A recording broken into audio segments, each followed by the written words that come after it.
এখানে একটা ফ্রিকশন বা ট্রমা হয়, পিত্তনালীর শেষ অংশে একটা আঘাত লাগে। এই আঘাতটা শুধুমাত্র পিত্তনালীর শেষ অংশে নয়, বরং প্যানক্রিয়াসের শেষ নালীতেও যখন এখানে এই ট্রমা বা ঘর্ষণটা হয়, তখন যেটি হয় এই প্যানক্রিয়াসটা স্বাভাবিক থাকে না, একটু ফুলে মোটা হয়ে যায়। আর এই যে প্যানক্রিয়াসটা ফুলে মোটা হয়ে গেল, এটাকে বলা হয় প্যানক্রিয়াটাইটিস।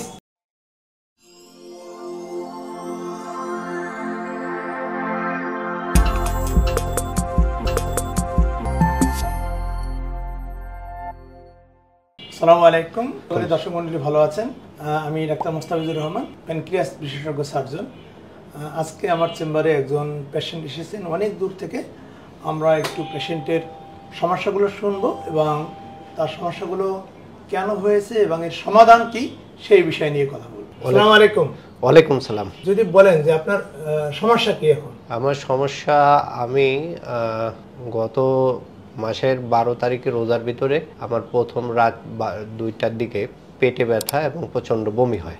তখন আমি ওখানে স্থানীয় একটা প্রাইভেট মেডিকেল হাসপাতালে ভর্তি হই। ওরা আমাকে ওই রাতে ট্রিটমেন্ট দিলে আমার ব্যথাটা কমে যায়। পরের দিন ওরা একটা পরীক্ষা করে তেমন কোনো কিছু না পেয়ে আমাকে ছেড়ে দেয়। ছেড়ে দিলে আমি চলে আসি। এই মাসের 8 তারিখে আমি একজন সরকারি কর্মকর্তা, পুলিশের ইন্সপেক্টর, অফিসে কাজ করাকালীন সময়ে হঠাৎ আমার শরীরের ভিতরে অসহ্য যন্ত্রণা শুরু হয়। যন্ত্রণা বলতে কি? পেটে ব্যথা? পেটে ব্যথা এবং বমি, এবং এত পরিমাণে হয় যে আমি ব্যথা সহ্য করতে না পেরে লাফালাফি দৌড়াদৌড়ি করছি। অবশেষে সেই একই হাসপাতালে আমাকে নিয়ে যাওয়া হয়ে গেছিল। সেখানের বিজ্ঞ ডাক্তারগণ আমাকে ট্রিটমেন্ট করেন।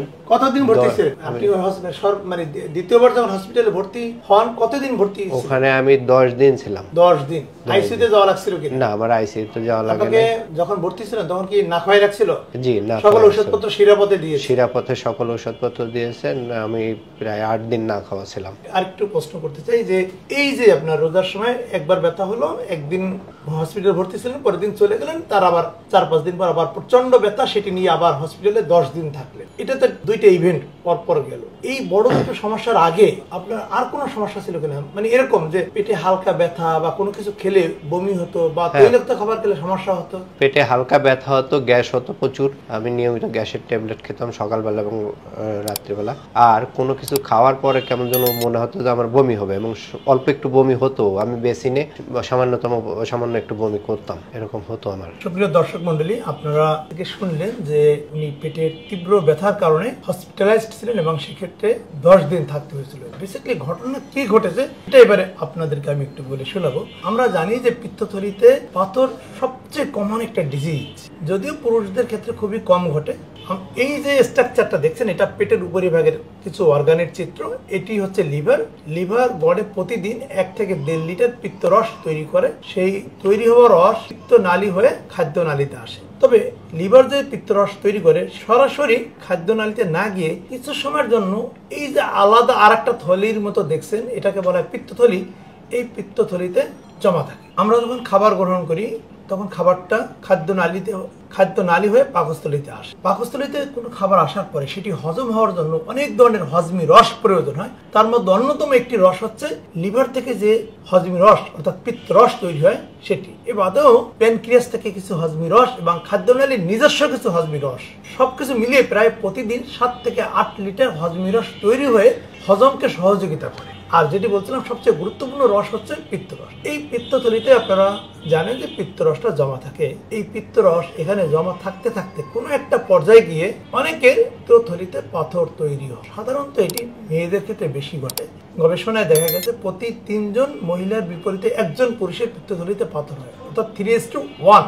এর কারণ হলো মহিলাদের শরীরে যে দুটো হরমোন ইস্ট্রোজেন আর প্রজেস্টিন আছে, এই দুটো হরমোনের ইমব্যালেন্সের কারণে পিত্তথলিতে পাথরের রোগ মহিলাদের বেশি। এই হরমোন দুটো সাধারণত পুরুষদের শরীরে থাকে। এখন যেটি হয়, যখন পিত্তথলিতে পাথর থাকে প্রাথমিকভাবে উপসর্গগুলো খুবই মৃদু আকারে থাকে। অনেক সময় এমন যে পেটের ডান দিকে বা মাঝ বরাবর হালকা হালকা ব্যথা অনুভূত হয়, অথবা তৈলাক্ত খাবার খাওয়ার পরে অ্যাসিডিটির মাত্রা বেড়ে যায়, অথবা পেটটা ভারী ভারী লাগে, অথবা অনেকের ক্ষেত্রে শুধু বমি বমি হয়। আজকে যে রোগীর কথা শুনলেন, ওনারও কিন্তু ঘটনাটা তাই ছিল, পিত্তথলিতে ছোট ছোট স্টোন ছিল এবং ছোট ছোট উপসর্গও কিন্তু তার ছিল, যেমন ওনার তৈলাক্ত খাবার খাওয়ার পরে পেটটা ভারী ভারী লাগতো, মাঝে মাঝে বমি হতো, কিন্তু হয়তো উনি চেক আপ করিয়ে নেননি বা কোনো চিকিৎসকের শরণাপন্ন হননি, ফলে কোনো পরীক্ষা নিরীক্ষার মধ্যে না গিয়ে উনি নিজের থেকেই গ্যাস্ট্রিকের ওষুধ খেয়ে কিছুটা সমস্যা কমিয়ে রাখে।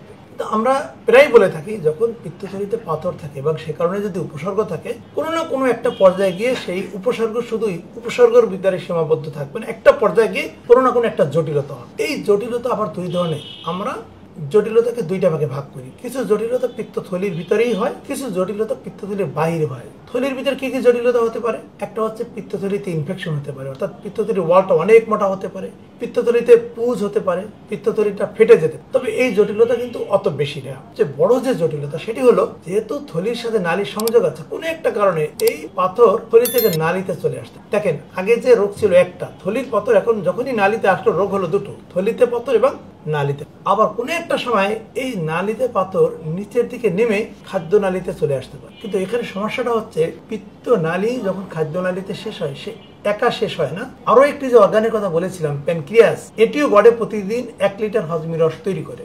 এর ভিতর থেকে যে তৈরি হওয়া রস এই প্যানক্রিয়াসের নালী হয়ে খাদ্য নালীতে আসে, কিন্তু শেষ মুহূর্তে প্যানক্রিয়াসের নালী এবং পিত্ত নালী দুটো একত্রিত হয়ে খাদ্য নালীতে শেষ হয়। আমরা যখন খাবার গ্রহণ করি তখন পাকস্থলী থেকে একই রকম ভাবে সংকেত থলির কাছেও যায়, প্যানক্রিয়াসের কাছেও যায়। পিত্তথলি কন্ট্রাকশন করে তার রসটাকে পিত্ত নালীর মাধ্যমে খাদ্যনালীতে পাঠিয়ে দেয়, তেমনই ভাবে প্যানক্রিয়াসও তার রসটাকে প্যানক্রিয়াসের নালীর মাধ্যমে খাদ্যনালীতে পাঠিয়ে দেয়। এখানে মজার ব্যাপারটি হচ্ছে, যেহেতু পিত্তথলি এবং প্যানক্রিয়াসের নালী শেষ মুহূর্তে এক জায়গায় এসে শেষ হয়, সুতরাং ঘটনা যেটি ঘটে, কোনো একটি স্টোন অর্থাৎ থলি থেকে নালী হয়ে যখন এখান থেকে এখান হয়ে যখন খাদ্য নালীতে আসে, আপনারা একটু খেয়াল করবেন, এখানে একটা ফ্রিকশন বা ট্রমা হয়। পিত্তনালীর শেষ অংশে একটা আঘাত লাগে। এই আঘাতটা শুধুমাত্র পিত্তনালীর শেষ অংশে নয়, বরং প্যানক্রিয়াসের শেষ নালীতেও যখন এখানে এই ট্রমা বা ঘর্ষণটা হয়, তখন যেটি হয়, এই প্যানক্রিয়াসটা স্বাভাবিক থাকে না, একটু ফুলে মোটা হয়ে যায়। আর এই যে প্যানক্রিয়াসটা ফুলে মোটা হয়ে গেল, এটাকে বলা হয় প্যানক্রিয়াটাইটিস। পিত্তথলির পাথর দিয়ে এরকম প্যানক্রিয়াটাইটিস হওয়াকে বলা হয় একুট বিলিয়ারি প্যানক্রিয়াটাইটিস। পিত্তথলি পাথরের যতগুলো কমপ্লিকেশন বা জটিলতা আছে, সবচেয়ে ভয়ঙ্কর জটিলতা হচ্ছে একুট বিলিয়ারি প্যানক্রিয়াটাইটিস।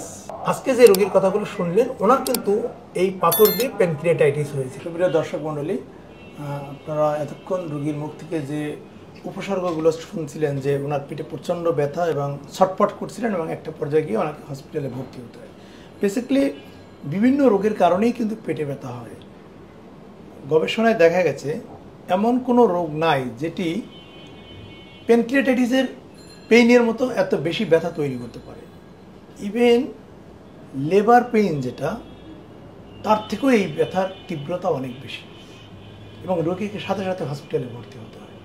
এজন্য আমরা প্রায় বলে থাকি, যদি গলস্টোন বা পিত্তথলিতে পাথর থাকে এবং সে কারণে উপসর্গ থাকে, ডেফিনেটলি আপনারা পার্শ্ববর্তী কোনো একজন সার্জনকে দিয়ে ল্যাপারোস্কোপিক পদ্ধতিতে সার্জারিটি করিয়ে নেবেন। কারণ এই অপারেশনটি অত্যন্ত সহজ, আধুনিক, পেইনলেস, ব্লাডলেস।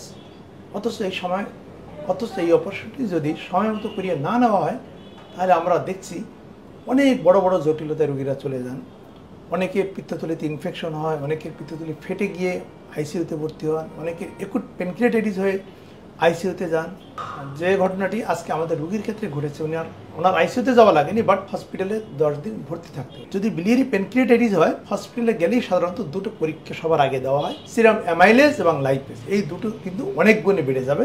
তারপরে হচ্ছে পেটের একটা আল্ট্রাসোনোগ্রাম, সেক্ষেত্রে দেখা যাবে যে প্যানক্রিয়াসটা ফুলে গেছে। যদি আল্ট্রাসোনোতে শনাক্ত না হয়, তাহলে একটা পর্যায়ে গিয়ে ব্যথার তীব্রতা যদি না কমে, প্রয়োজনে সেক্ষেত্রে সিটি স্ক্যান বা এমআরসিপি করার প্রয়োজন হতে পারে। যেমন আজকের এই রোগীর ক্ষেত্রে আমরা একটা এমআরসিপি করেছি এবং দেখলাম যে ওনার পিত্ত নালীটা এখন ফ্রি আছে, অর্থাৎ যে স্টোন ছিল সেগুলো পিত্ত নালী হয়ে সব খাদ্য নালীতে চলে গেছে। বাট চলে যাওয়ার সময় ওনার প্যানক্রিয়াটাইটিস করে ফেলেছে, আর প্যানক্রিয়াস কিছুটা সোলেন আছে, পিত্তথলিটাও ফুলে আছে এবং পিত্তথলিতে খুবই ছোট ছোট স্টোন আছে। এখানে একটি বিষয় লক্ষণীয়, ওনার পিত্তথলিতে যে স্টোনগুলো দেখা যাচ্ছে সাইজে খুবই ছোট।